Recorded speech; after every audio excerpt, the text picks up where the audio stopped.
Mga katropa, alam mo ba na ang DWDD 1134 kHz AFP radio ay ang opisyal na radio station ng Sandatahang Lakas ng Pilipinas na binubuo ng Army, Navy at Air Force na siyang maghahatid sa inyo ng mga balita mula sa ating Armed Forces at iba pang impormasyon. Mga katropa, hanapin at ilike kami sa Facebook, Twitter at YouTube. DWDD AFP Radio, ang boses ng Kawal Pilipino.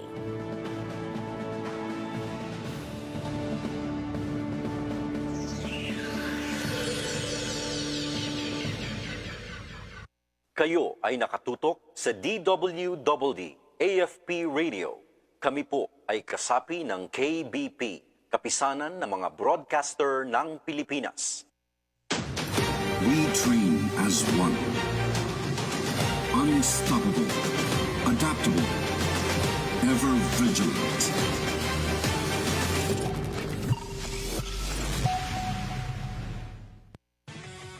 Mga katropa, para lagi kang updated sa inyong sandatahang lakas ng Pilipinas, siguraduhin naka-like at follow ka sa AFP Radio DWDD Facebook page at nakatune in sa 1134 kHz AFP DWDD.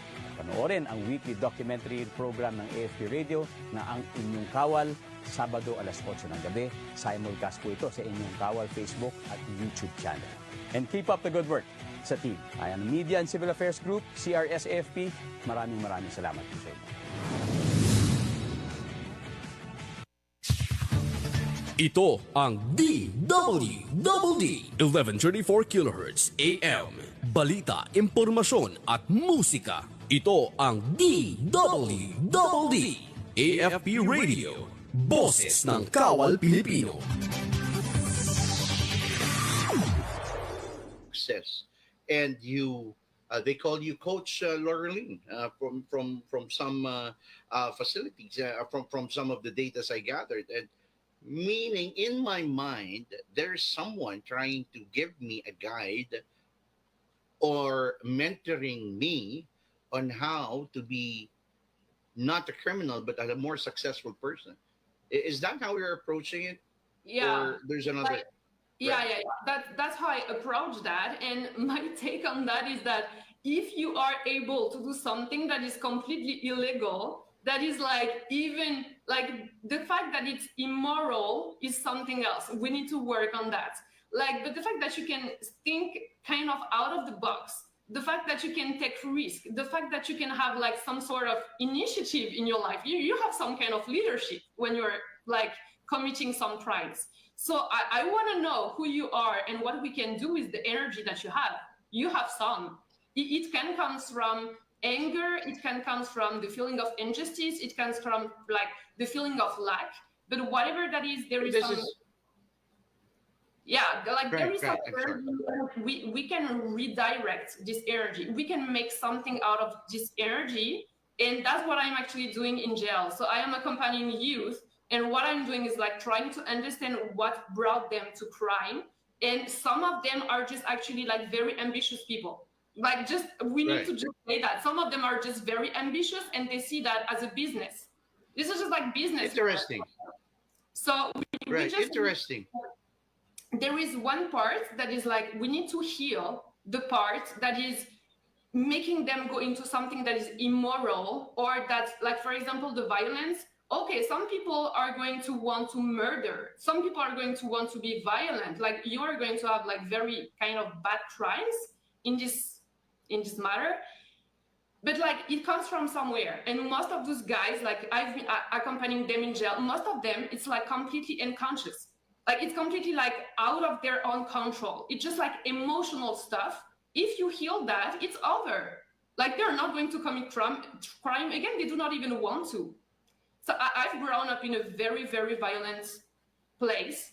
And I remember, like one situation I was in, the guy was almost like killing someone. And I just like, the guy was like very, very tall, and I'm very small. You cannot see that there. Like, I am small. And I was just like stopping that guy who was like, I cannot describe the difference of age between us, and I was just stopping them like very calmly, but he was out of his mind. And I was like, I am going to get you out of here. like, that's going to be okay. You're going to calm down. You're going to explain me what's going on. But that guy was actually getting out of 20 years of jail for very, very violent stuff. And I was just able to just like push him outside and talk to him.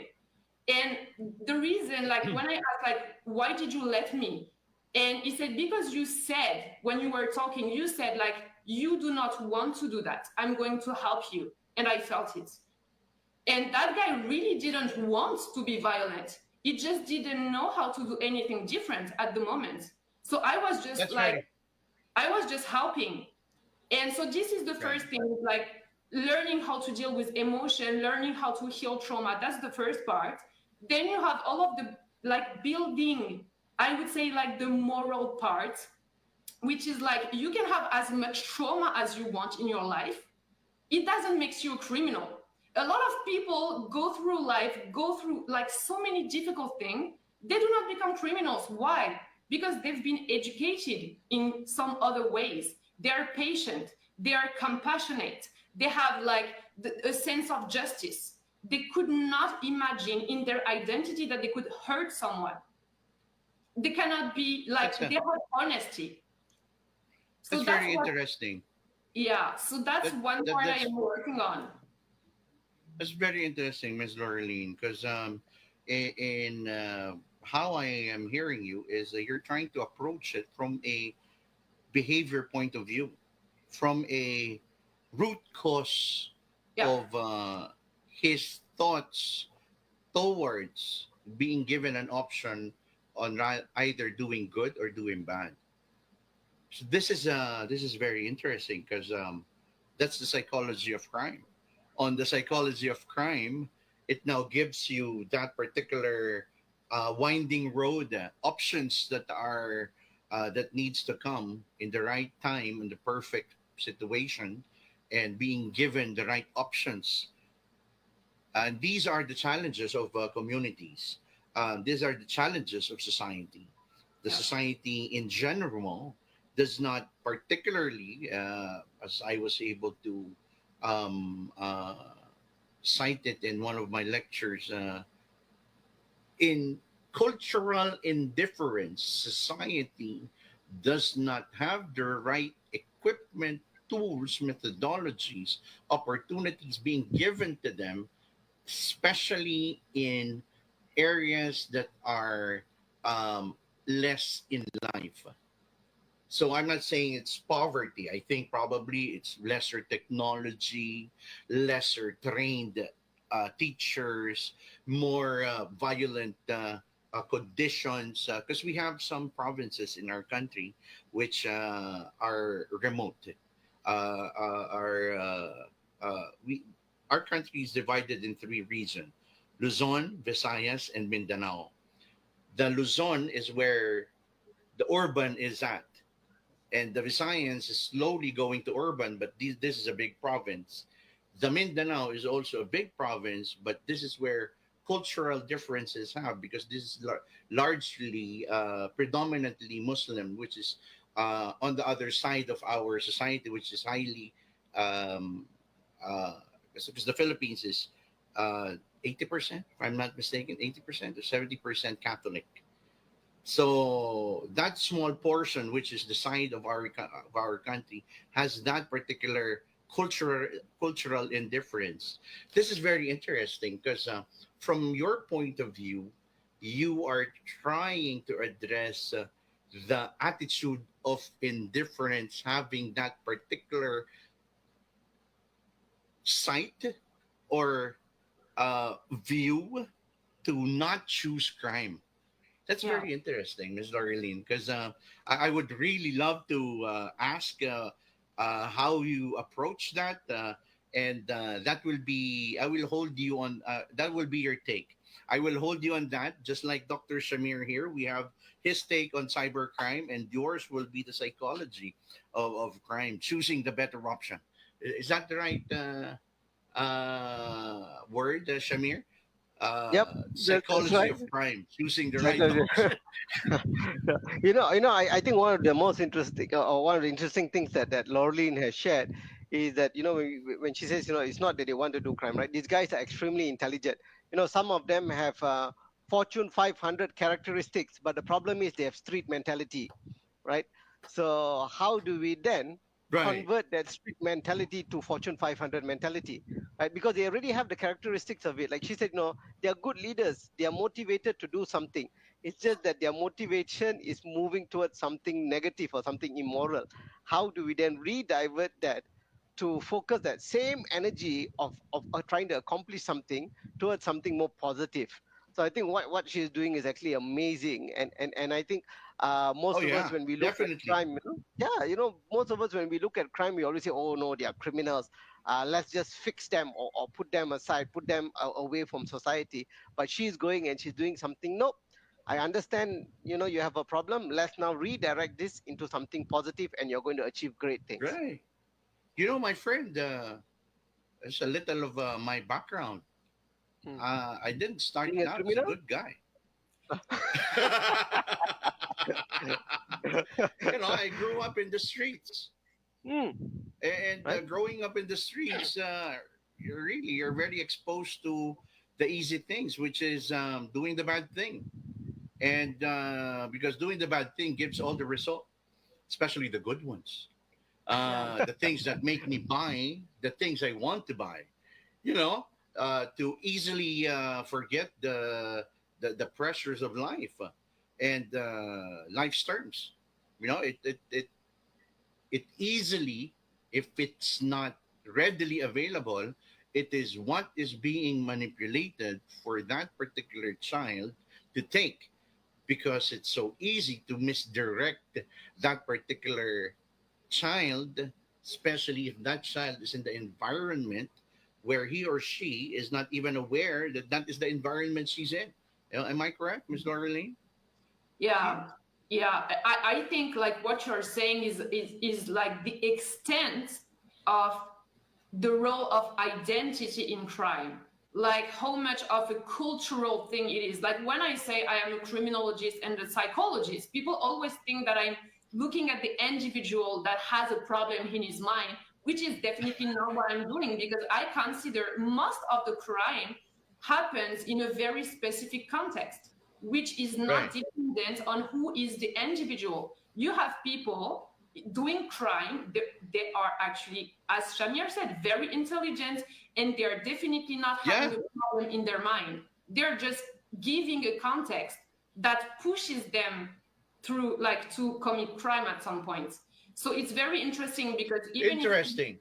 like when you said like the crimes in France, what's interesting, like that's a big country, and you have different cultural aspects of crime. So you have cities and regions in France when you have like very violent crime, and then you have other part of the country where the cultural aspect of crime is sexual crime, and you have other that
in giving that's because it's very interesting. That is a blue collar crime.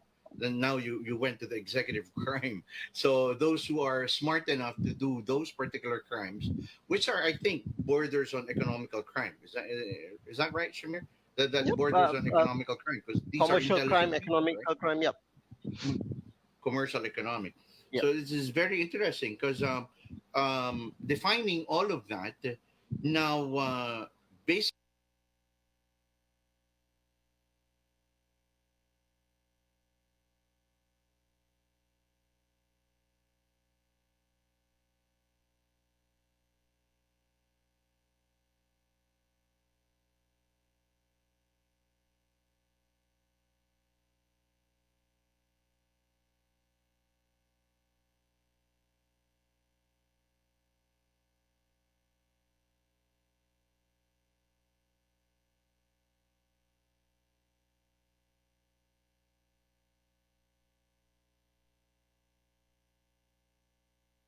economic aspect of crime from Shamir. How do we identify these? Are we to from Ms. Laureline activities? She goes to the jails and try. Correct me if I'm wrong, Ms. Laureline. You're trying to give them the option in converting them to be more successful rather than dig themselves deeper into crime. And for Shamir, it's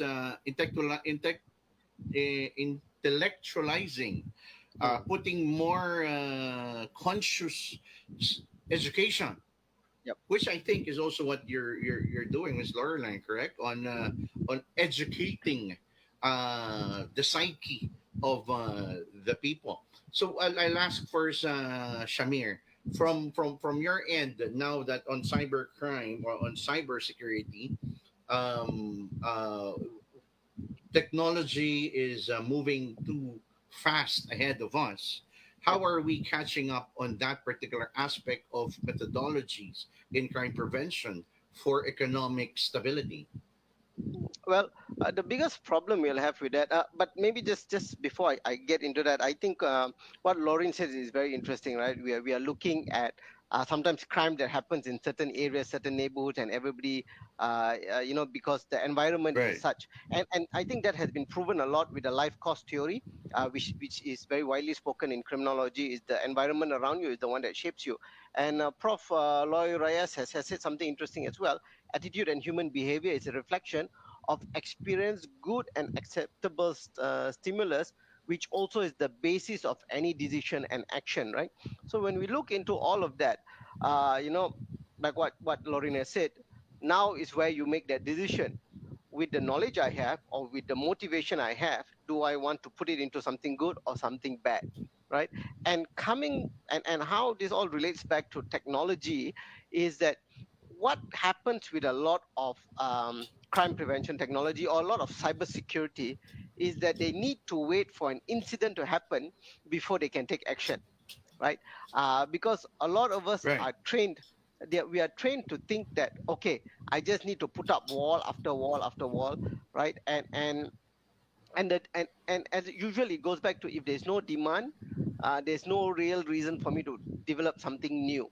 So that is why criminals will always stay ahead, right? We will have technology, right? Like for example, let's talk about love scams, right? So or catfishing. A lot of people will pretend to be somebody they are not online. Uh, I'll take Lauren's picture and pretend to be Jessica, and I'm going to get all these guys to funnel money to me, right? But you see, they already has Who is this Jessica? technology. I, that's my catfish, right? I'm going to pretend to be Jessica, but just take her face, right? And then I'm going to tell Oh, guys, okay. "Hi, I'm Jessica. Can you send me some money? I'm in love with you. I want to be with But you. I'm coming using with you." Lorraine's Or using picture. Lauren's picture, right? But you see, that people still become victims of this, even though there already is technology to identify if a person is catfishing you or not. All you have to do, let me teach you this, and to all the viewers and listeners out there, this is such an simple and free method you can use to detect if someone is actually using a fake photo.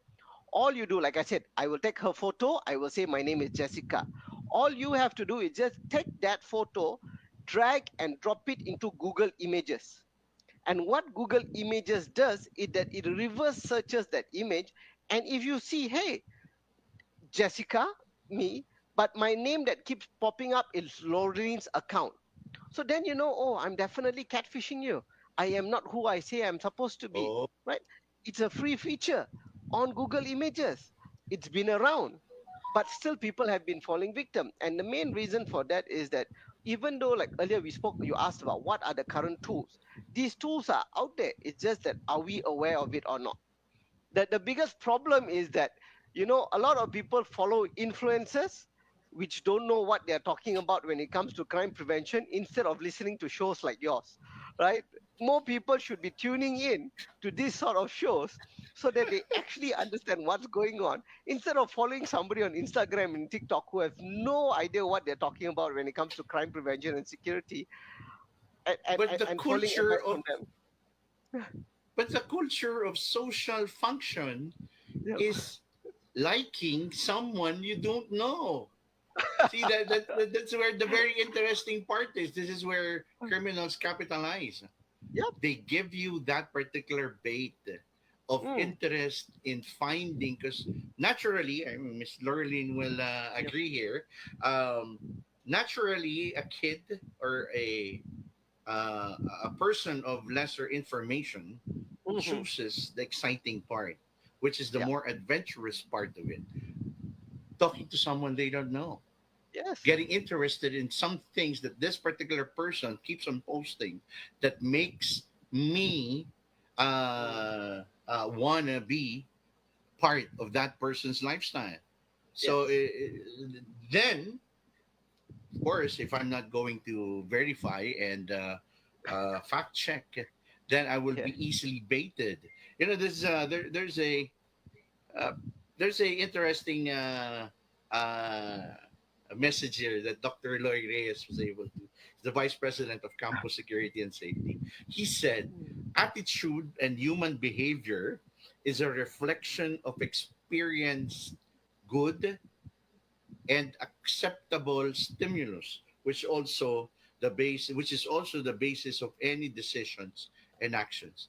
I think it falls right into our discussion. Uh, if that the attitude of the viewer Yep. I think catches more interest on that particular thought, that's what I shared a while ago, then it's bait. Yeah. yeah. Lauren, you're sharing? Yeah, just before Shamir, what's so interesting, you said like around like cyber security, and you said like people should have like good antivirus, right? Like, I think what's so interesting is that we should have good antivirus in our minds.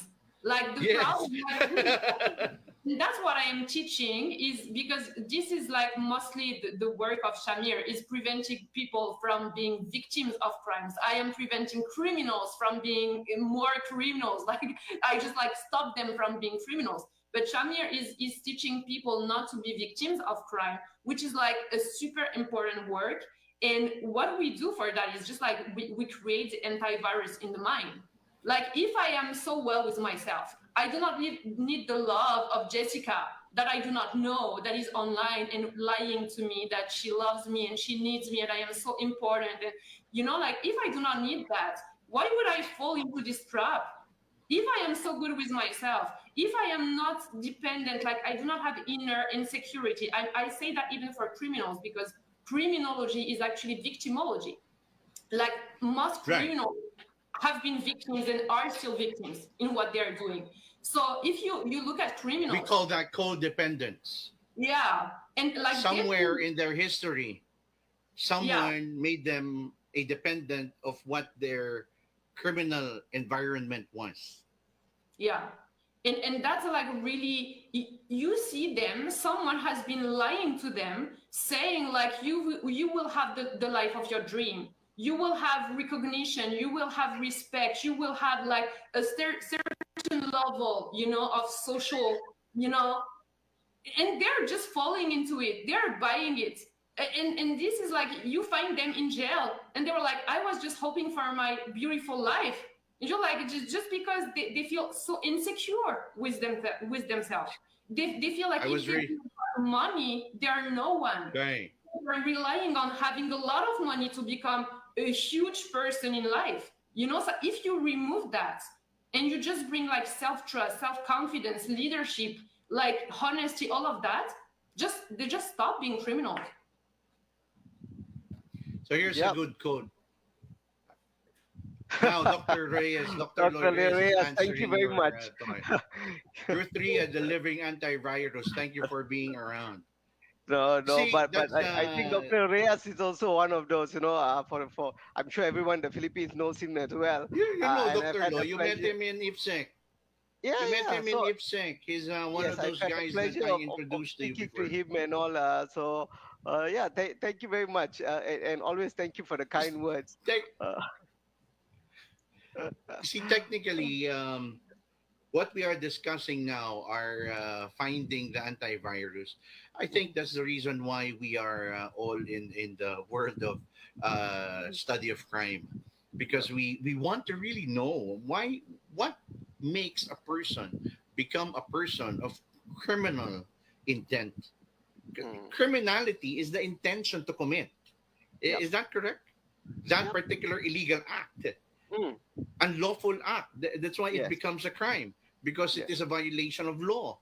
But I'm pretty sure Ms. Laurelyn here will be very interested in what I'll be saying. But not unless it is criminalized. It does not become a crime, but immoral to the standard of society that dictates the morality of that particular discussion, act, or mindset. So this is very interesting because you're in the purview. Ms. Laurelyn is in the purview of the development to the world of crime, to prevention of it going back to society or productive society. So this is very interesting because attitude is behavior is more on the purview of Laurelyn, wherein for both of us, Shamir, we are on the designing the methodology of how it's being prevented. What is being in that. So these are interesting discussions, and this is not going to be the first and last of our discussion. We're just touching that particular topic because technically this is a big, larger discussion aspect of it. Psychology of crime, the behavior, as for Miss Laurelyn, is a whole new world of discussion because from the development to teen to adulthood, that's where the discussions are, and that needs to be dissected. I'm very interested particularly in what she does when that person is in jail, because we have outreach programs in jail, but because we have so much influx of drug addicts, that is the influx, that those are the people we try to convert. How for them to be positive a positive and productive men and women of society after being incarcerated. It's very interesting. Sorry. Yeah. Brother, you said something very interesting, right? You said you see most countries have an outreach program. The Philippines has an outreach program, right? I've had the pleasure of coming to your prisons as well. You all have an outreach program, but yet the number of reoffenders are always there. So, but I think what Laurelyn has done, or the approach she has taken, relapsers, has given a new understanding or new meaning to what an outreach program should be, right? How do we redirect that energy and that amazing mind that you have as a criminal into something positive, right? So I think, imagine the next session you have is just about how do we develop outreach programs, right? With Miss Laurelyn and all. I'm very sure a lot of the prison authorities are going to be very interested. That's my favorite topic. I love that. Sorry, I didn't hear you. What was that again, Miss Laurelyn? No, I said I just love this topic. This is my favorite one. Like, how do we actually create programs that help people change? And it's not actually even changing. Like, how I see that is like becoming your true self, because you've been lied to and you've been living a life that is not yours. This is like actually, and that's very sad, because most criminals feels like they're in charge of their life, but actually they're just victims, and they're just like playing the game of someone else. Like, they've been falling into a trap, and they're just like thinking that they're creating something for themselves, which is not true. They're actually most of the time working for someone else. And if it's not concretely someone else, it's someone else in their childhood who said something, and now it's like a virus in the mind, and it's like they keep going into that direction. So I think like what's really, really fascinating is I am not even actually helping people become productive citizens or normal citizens. And I think when you said just before, I loved it. When you said like, it's not only about crime, it's also being out of society. Most of them are so marginalized. It's not even about crime. They belong to a certain identity or a certain culture, even when they are not committing crime. So what we need to do is like really completing, like changing the identity of that, but also like I'm gonna say it the way it is, like for me in my heart. I just hate when we say we're going to help people go back to society. They hate society. Like, and there is a reason why. Like they've been betrayed somehow by society. You're not trying to destroy society with your acts if you do not have something in you that say it's not worth it. Like they do not see that this society is worth it or that they belong into this society. And what we're always trying to do is get them back into society, into like responding to the mold of what they're supposed to be, like giving them a specific shape. But they're marginalized. They're not going to respond to that. They do not want to get back to that. There is suffering in society for them. So what I say is when I arrive in jail, I am like, you were the front line. It was, your life was a war. You were at the front line. You just see all of the problems. Us in our beautiful houses, beautiful life, money, opportunities, all of that, we do not understand society's problems. We were not living the problems in our skin, but you do. You understand. You see the suffering. You've seen people die. You've seen people suffer. You've seen the addiction. You've lived it yourself. So what you have is something most of us don't have, is the consciousness of what is going wrong. And you can change that. So I am not saying you're going to go back to society, have a normal job, do something easy, and just be a normal person. I'm saying go and change the world because you have the experience of what is wrong. And I'm going to give So you you're the tool for teaching that. them to be leaders. Yeah, You're teaching them to follow what they were designed to do, yeah. to whatever they had in their heart. This is what you're empowering them to use their experience to be better people. I Is see that that right? I'm making Sorry, them. can I just chime in a bit? I think, Mike, I think Laurie said something very interesting, right? She said, I am teaching Right, them because they understand what is wrong with society, right. right? So you are getting the people who have been betrayed by the system to say, or who has experienced exactly what is wrong or what's broken. So Right. who better to fix something that's broken than a person who's been through a process. Like they say, if you want to teach somebody how to come out of poverty, if you've been in poverty, you've gone through that experience. So when she said it, that really stuck to me, that my God, that is so true, right? You need somebody who's been through that broken system to fix that system. If not, everything else is just an assumption of how it should be fixed. And that's very funny because looking at the design of a society in itself is one, it is governed. It is governed because it has rules, and for it to function properly, people must comply what rules have been designed for them. Hence, it becomes a society. There's productivity, and there's and all of those design that falls into a society, and that society falls into the aspect of productivity because that gives you that particular reason for being. Where you fall on that is up to you and what you design it to be. And if you are a more productive individual, more talented, if I may, or more experienced, as it may seem, then you go forth and grab that particular identity that you could mold into who you could become inside. Because I was very particularly interested in when you said that the society was the betrayal of that particular identity, that particular person. I wonder then, would that person still be part of a society? Because I'll take it from what Dr. Loy Reyes is sharing. Being in the marginalized group is itself a crime of society. So I think that was what your point was, Miss Laurelyn, right?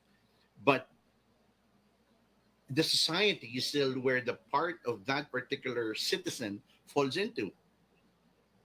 So because us being a citizen falls into the rules base, the government, the people that are governed, and from that particular identity, it becomes very interesting because when we flex our experience, then we become who we are destined to be. Let's say I am a well-bred criminal. I was a mob boss for quite some time. A very this entrepreneur. He was an entrepreneur in his own way, and after learning, because he was incarcerated, he got to hear, people, empowering them and mentoring them, and eventually changed his ways.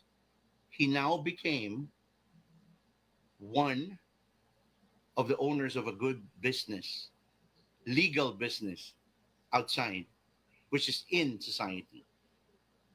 Here in our country, there's, I know one that became that, coming from, because he can't get a job because he's an ex-convict.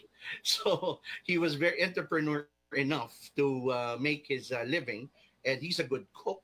He has this concoction that was so tasteful and enjoyable and delectable, and it clicked. It became a good food. What do you call that? One of those carts, food carts. And now he has 50 food carts all over Metro Manila, and that's very interesting because now he became a successful individual. Is that still part of the psyche that you're saying, Mr. Arlene?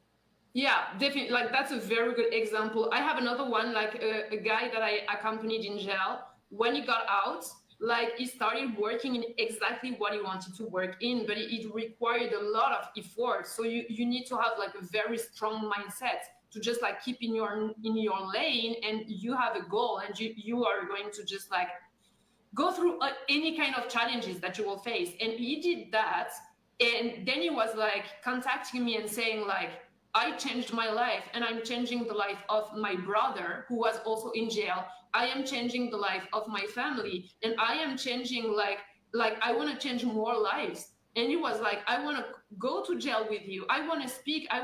He said like, I have some stories that I can share because I grew up in a very violent environment, but I was never a prisoner. I never went to jail myself. I was never convicted of anything. So he was like, what you're doing is transforming life, but you've not been a prisoner. I've been. I want to come with you, and I want to speak as a prisoner who changed his life. I want to give an So example. he becomes a testimony. Exactly. But this is his goal in life. Since we've been doing Right. the work together, he's like, I need to succeed because they need to have an example of how it's possible. And he's And- actually changing a lot of lives around him. And he doesn't then, and it's one of his dream not to go back to where he was. Definitely, I think that's definitely one of his strong feature. Hell with you guys. I'm not gonna go back to who I was before. I suffered enough, but I need to help others. He started to become that particular mentor, so to Yeah. speak. This is very interesting. Dr. Loy Reyes, thank you very much for your thoughts, because these are good discussion points. What you're pointing out, because right now, my friends, he is saying, because I'm also a firm believer that since, despite of our challenges, hardships, and cultural indifferences, it does not limit us not to become better people or not criminals. It gives us limited options. So it's very interesting because he said it's also a responsibility of government, because government must find a way to develop a paradigm shift in keeping everyone productive and useful. This society that betrayed them must also be the same society that would identify them and provide them. A while ago, you guys were saying that they were victimized by the society. Uh, it's same culture of a codependency. If I was the reason why my daughter or my son became a problem or had this particular problem, if I was able to change, shouldn't I be more responsible as well to guide them to the right direction? I, I I'm putting myself as a government.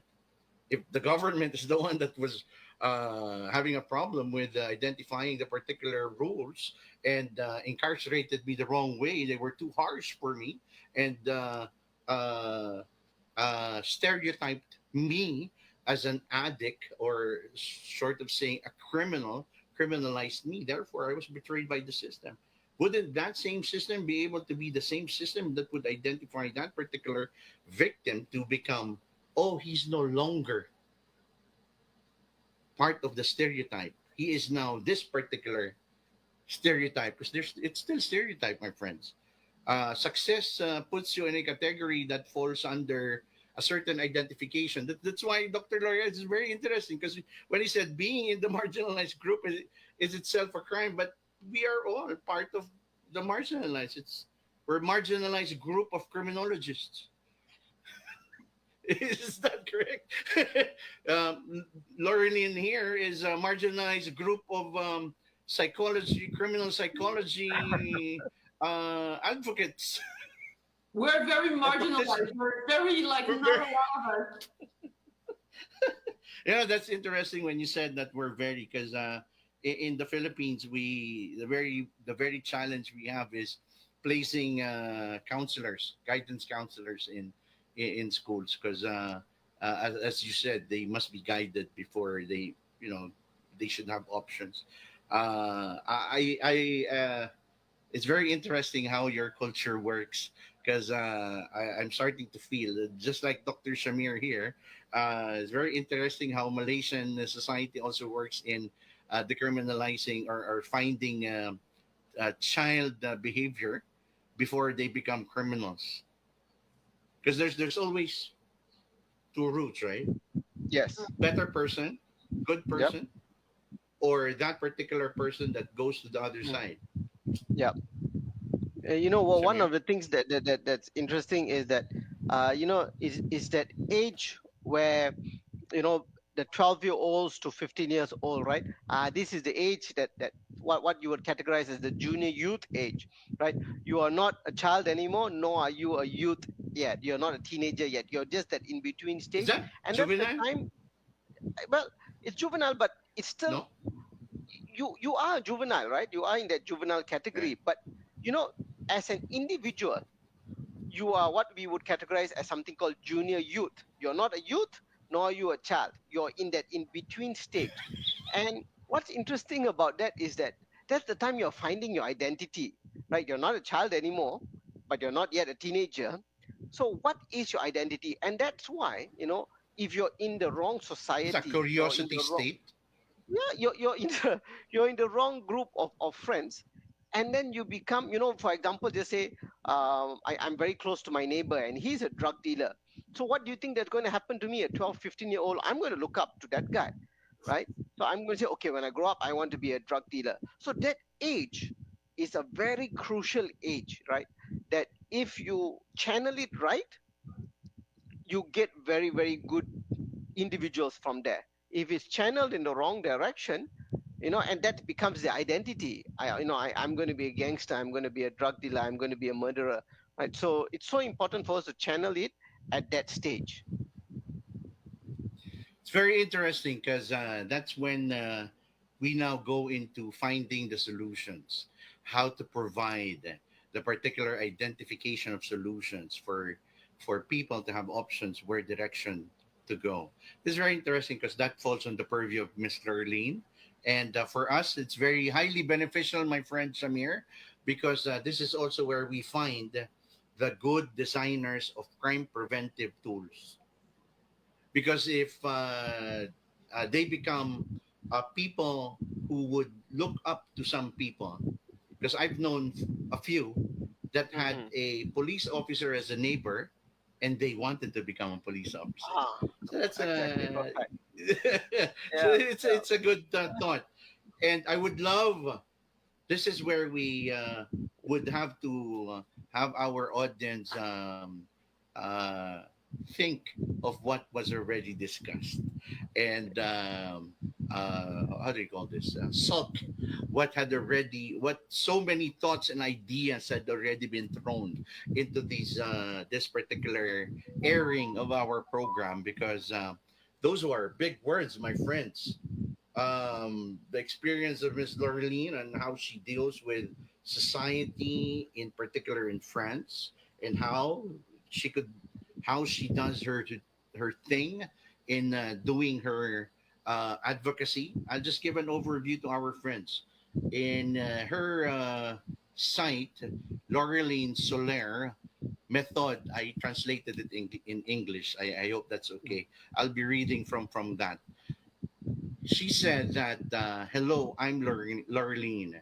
At the end of 2020, beginning of 2021, I lost my motor skills following many psychological shocks, trials, and traumas. I was in a deplorable state, and all the years of therapy I had done, as well as my master's degree in psychology, did not seem to help me. Every day of my life, I ask myself these kinds of questions. Will I one day succeed in living a fulfilling life, or will I remain eternally in the difficulties that suffocate me today? Is it possible that I will finally come out of depression, that I will heal my traumas, or must I resign myself to living my life like this? Am I cursed, or is there another life waiting for me after all this? This is a very, very interesting quote. I hope it's okay, Miss Lauren, reading from there. Because now, in the society of the Philippines, we do not have active shooters, thank God. But what we have, suicide, unfortunately. But this is where depression comes in. There's many forms. I, for one, appreciate what you wrote on that particular. Uh, was that a website?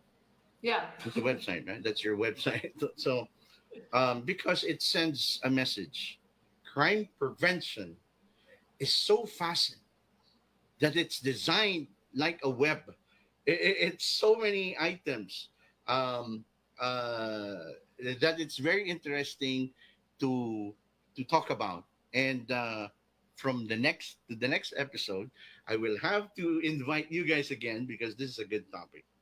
Um, I hope you will hear from Ms. Lurleen from the psychology side of it, and I'm pretty sure my friend Shamir will help me dissect this for Miss Lurleen, so that we could be able to discuss more on these particular topics. Because I've been getting many questions from my messages here in Facebook and as well as from my other cell phone here, and they're saying to we need to open up the psychology side.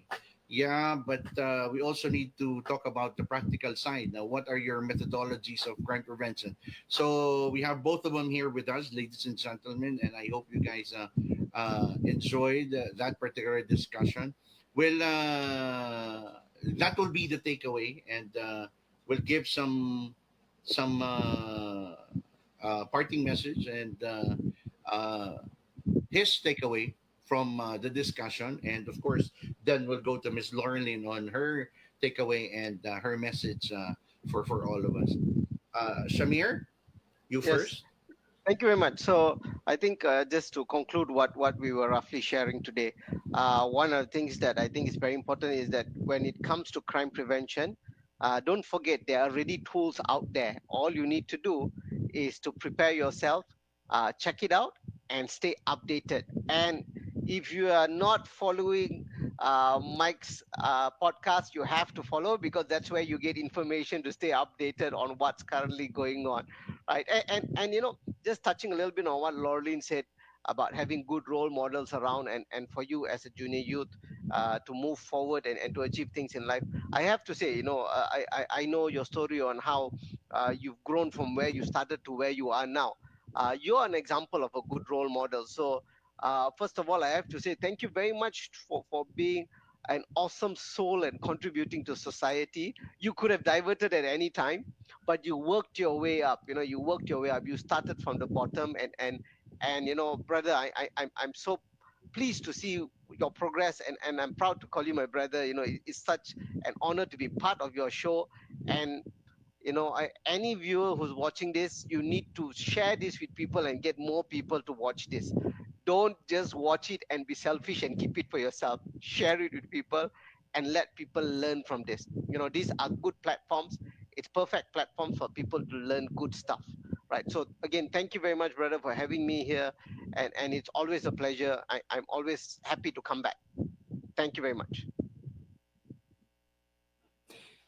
Yeah, and just like going like from what Shamir just said, because he said what I wanted to say, but like thank you so much for having us and having me today, like in your show. Like I really loved it so much, and it was like such a pleasure. And I am so moved of all of the people going through like this reflection with us and trying to understand and being interested in the topic, because that's like such a very, very important one. Like we really need to have the whole society discussing that. So I just share the same thing that Shamir just said, is that we are whole having a huge responsibility. Like Shamir and I and you, Mike, like we are all having like a job on that specific topic. But it's not because we're not working in this specific field that we're not responsible or that we cannot have an impact. We have, like all of us have an impact as a friend, as a teacher, as a neighbor, like whatever. Like we are in contact with people and we can like just offer something, even a smile, even some love, even some encouragement at some point. This is also valuable, also precious. So that's just like, I would say, like we need to change things as a whole, as a society. All of them are being part of the society. So we can change things when we just exist. We are having an impact. Thank you very much. These are, I think we have crossed over, my friend Shamir. We've crossed over crime prevention to behavioral crime. So, Yeah, and I just love this comment, crime prevention is a shared responsibility. Like we're all together in this process. every time I close my program, I have this quote. You'll hear it later. Security and safety is everybody's responsibility. So I say that in my language because I'm trying to make the Filipino people know that, you just don't leave it up to the police officers. It's the responsibility of every individual to get out of where they are if they're inside the web of difficulties and be more productive, be more a better part of society. Again, I'll go to that society aspect because um, being part of that, then you're able to contribute to a better country, a better world. So just like what I have here with all of you guys, with our listeners, we have from Malaysia, one person that tries to make a difference in his country, another person, Miss Laureline from France, who's also trying to make a difference in her own way for a better France. I'm not trying to own up that particular aspect of it, but at least I'm not one of the people that tries to make it worse. I'm trying to be one of the people that tries to make our lives better. And this is very inspirational. What you said with your website.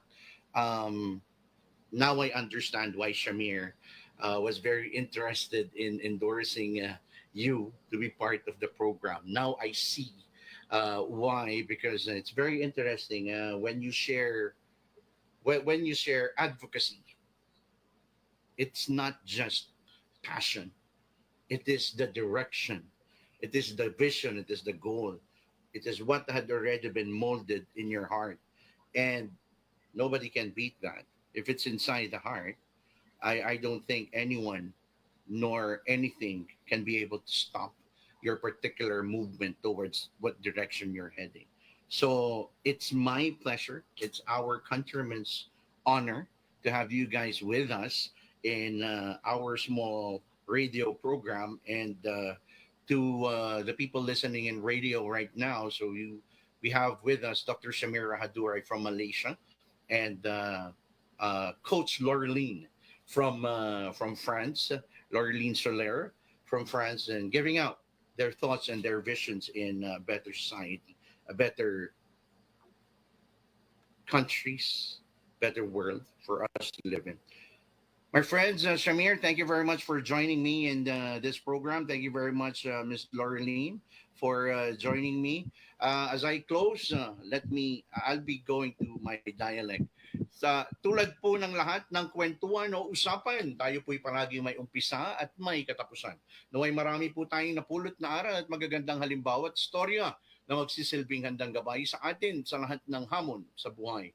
Pag tama ang kaalaman, tiyak ang kaligtasan at kapayapaan ng bawat mamamayan. Ito po ang inyong lingkod, nagpapaalam at nag-aayaya na sa susunod na broadcast po natin muli tuwing alas 7 ng gabi, dito pa rin sa LaGuardia News Online FB page at sa himpilan ng Armed Forces Radio sa DWDD 1134 kHz AM band every Saturdays from 3 to 4 p.m.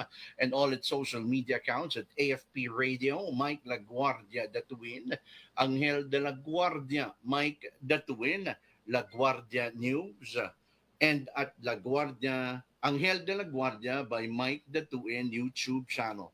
Muli po, Mike LaGuardia Datuin, nagsasabi at nagpapaalala sa ating lahat na ang seguridad at kaligtasan ay responsibilidad ng bawat mamamayan. Mapasaan ka man, lakasan ng loob, have courage, dahil lahat po tayo ay may Angel de la Guardia, because all of us has their own guardian angels. Stay safe and God bless everyone. Dr. Shamir, Laureline, thank you, and see you next programming.